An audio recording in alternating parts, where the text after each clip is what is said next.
I do get the great privilege, though, of introducing our state comptroller, Tom DiNapoli. But before I do so, let me turn the clock back just a little bit. Let's go back to February of 2007. Tom DiNapoli is appointed as our state comptroller. Look what happens right down the road.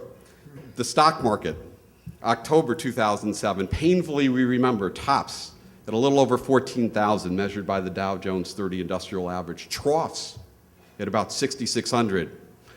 Pretty tragic stock market.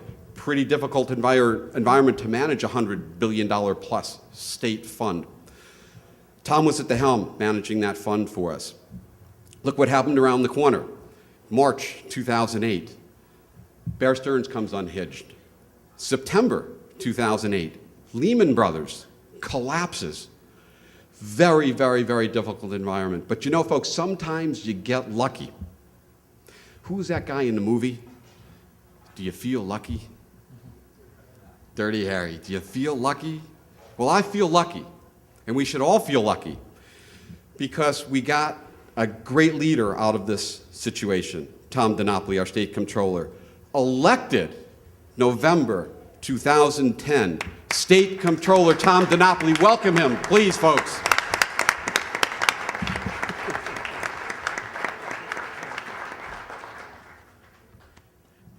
Thank you, Bruce, very much. I wasn't sure where you're going with that introduction.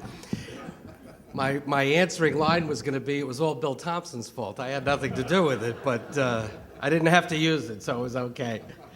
And we didn't share our good story from last year about our religious inspiration that's tied to the Hard Rock Cafe, but we'll save that for next year, okay? It's great to be with all of you. I do thank Bruce for that great introduction. We miss Alan, but we appreciate the co-chair leadership that Alan and Bruce provide to this wonderful organization. Appreciate Lou Gordon's efforts as director. You could tell Lou is truly maturing into this role. There was no real authentic Lou Gordon bad joke this morning. I feel like the price of admission should be reduced. They're coming, I'm being... There's still time, I guess. And what a terrific panel, once again, that's been gathered thanks to the panelists and those who are sponsoring this event.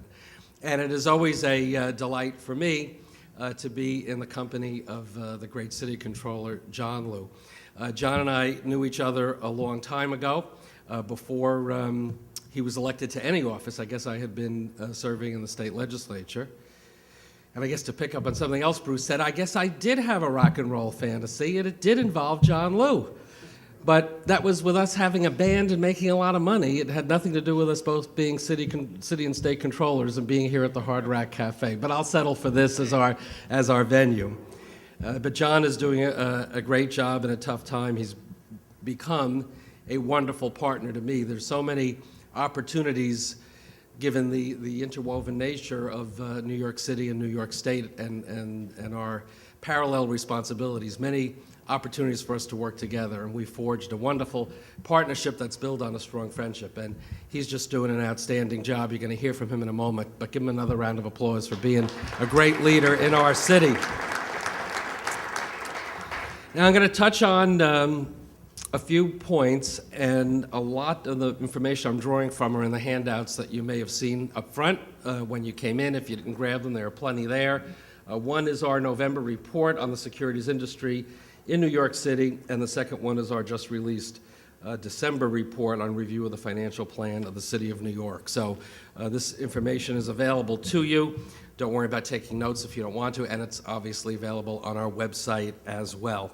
So let me just dive into the overall perspective that I want to offer on where we're at with Wall Street, the impact of Wall Street on our budget situation, both for the city and certainly for the state.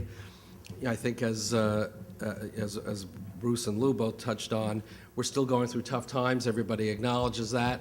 The recession officially ended, a year or so ago, but we're certainly not feeling it on the ground. We have this very troubling situation where by many measures, it may not be getting worse, but it's certainly not getting better, particularly with regard to employment and the kind of economic activity and growth that comes when people are being put back to work. So that's certainly the overarching concern that we have about the state of our economy and why we're at where we are at.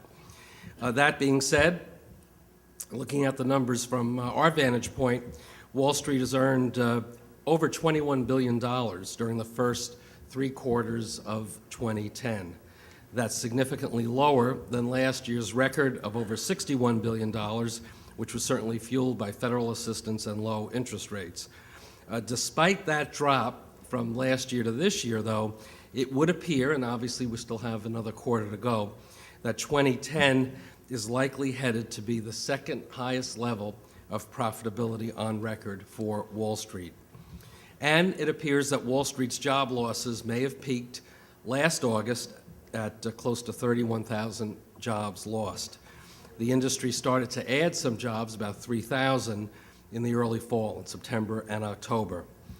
The reports of job gains in the securities industry is certainly an encouraging development, but to counter it, there are reports, and some of it's more anecdotal at this point than proven out, of firms downsizing as they restructure, and employment data may go through significant revisions each month. We are going to wait for a more final report on where we're at with employment that is scheduled for March of 2011, and that could change the employment picture as to whether it's moving up or stagnant. So I think it's still a little too early from my point of view to say that the job growth, the job additions that we did see in September and October, that is going to be a growth that will continue on a sustained basis.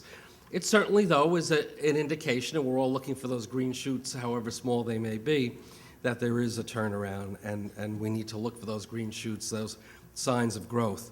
Overall, total employment in New York City dropped by over 176,000 jobs between August of '08 and December of '09. 1 of every 6 jobs lost in the boroughs of New York City during this recession was in the securities industry. So it's certainly very apparent, as we all know, that Wall Street is a vital part of our city economy and, by extension, our New York State economy. Any job growth in this industry would certainly benefit our city and our state. As we've discussed at previous forums, each new job in the securities industry leads to the creation of about 2 additional jobs in other industries in New York City and 1 additional job in other parts of the state, typically the downstate suburbs. These additional jobs are the results of the industry's high profits, high compensation level. It just spurs other kinds of economic activity that becomes very, very important. Even when job growth resumes, tax revenue, and this is an important point for us to make, tax revenue still, I project, will be insufficient to solve the budget problems that we're facing with the city and with the state. I don't think you'll see the kind of overheated Wall Street profits that we saw before the downturn, the kind of Wall Street tax revenues that those profits generated. You're not going to see that anytime soon. This industry is a restructured and a changed and changing industry. In the long run, from my point of view, sustainable and more predictable Wall Street profits and revenue is preferable to the kinds of peaks and valleys that we've seen in the past. But that means we have to adjust our expectations on what Wall Street revenues will do in terms of its impact on city and state budgets. Wall Street's high levels of compensation, profitability, and capital gains activity have traditionally generated a disproportionate share of state and city tax revenue.